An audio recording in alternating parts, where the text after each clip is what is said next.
So we were asked to play in Dover, Ohio, which I thought was kind of weird because Dover, Ohio is this like little town just south of Canton. It's this little tiny town just down there, and it was weird because even at the time it was hard to play punk rock in Cleveland or Akron or New York City or someplace like that, and to be asked for this hardcore band to play in Dover, that was really strange. It was supposed to be the Offbeats, and for some reason they couldn't play or make it, or some reason they didn't want to play or make it or something, but they said, hey, could Zero Defects do it? Well, when we pulled into town, we saw that one of those big signs that they had a big arrow and punk rock. It said tonight, punk night, and a flashing arrow. So all the redneck, hillbilly, truck driving, rifle carrying townspeople, locals, yeah, they were all cruising around, hey, punk night. That sounds like fun. Who's paying you guys? There was actually a contract. That was the only gig Zero Defects played with a contract.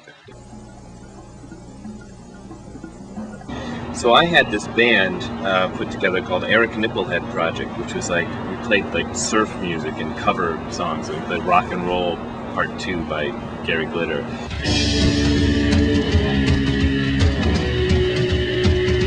And stuff like that.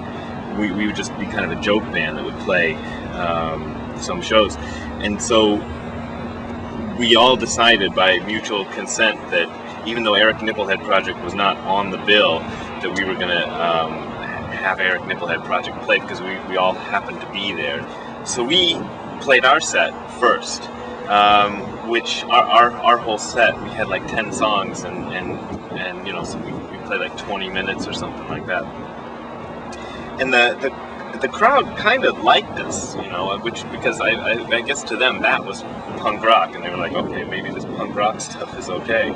So the next band that was supposed to be on was Zero Defects. And as I recall, we did A-Bomb. Drop the A-Bomb on me!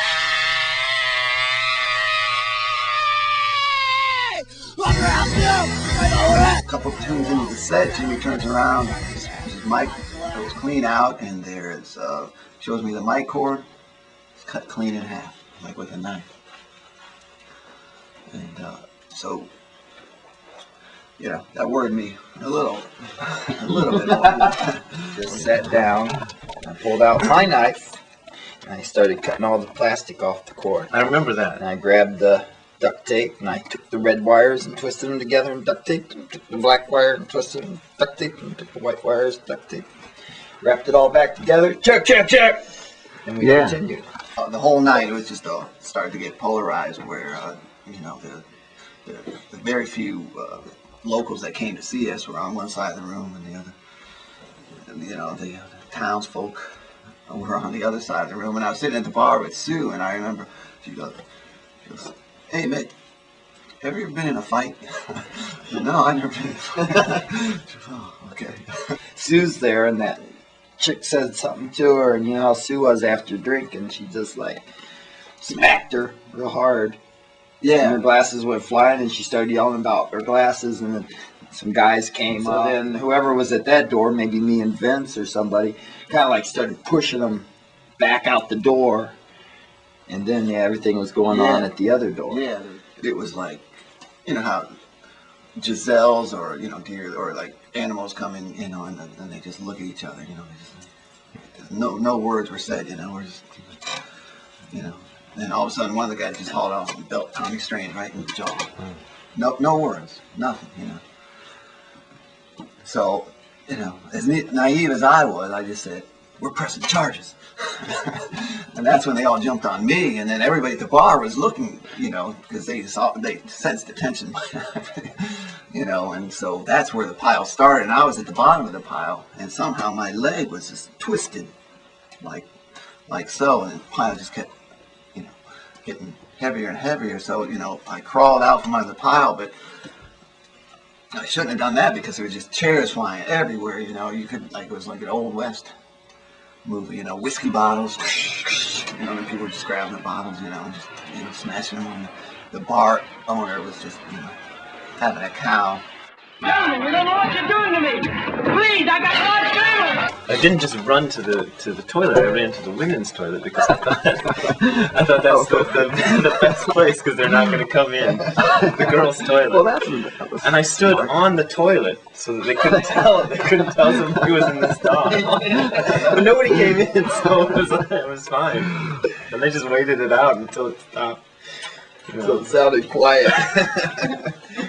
Trying to keep Sue from getting beat up because the guys again thought she was a guy and wanted to beat her up. Because her head was shaved at the time, Yeah. right? Or almost. Yeah. So I just remember putting her behind me and yelling.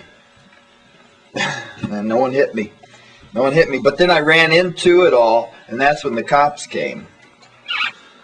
And then, just like in a old movie, the Bobbies came in, broke it up. It seemed like it was forever. It seemed like it was like 10 minutes that people just smashing everything. They came in and tried to separate everybody, and then they got us outside and had a big parade for us going out of town. There's a cop in front of us, cops in back of us. I didn't know my ankle was fractured, but I was still walking at the time. All the adrenaline was still pumping, and but by the time I got home, I could not even walk. And the next day, I had to crawl to the bus, crawl to the Kent State, health center, and had the X-rayed it. And my boy, you got a fractured ankle, and so I had a cast for like 6 months.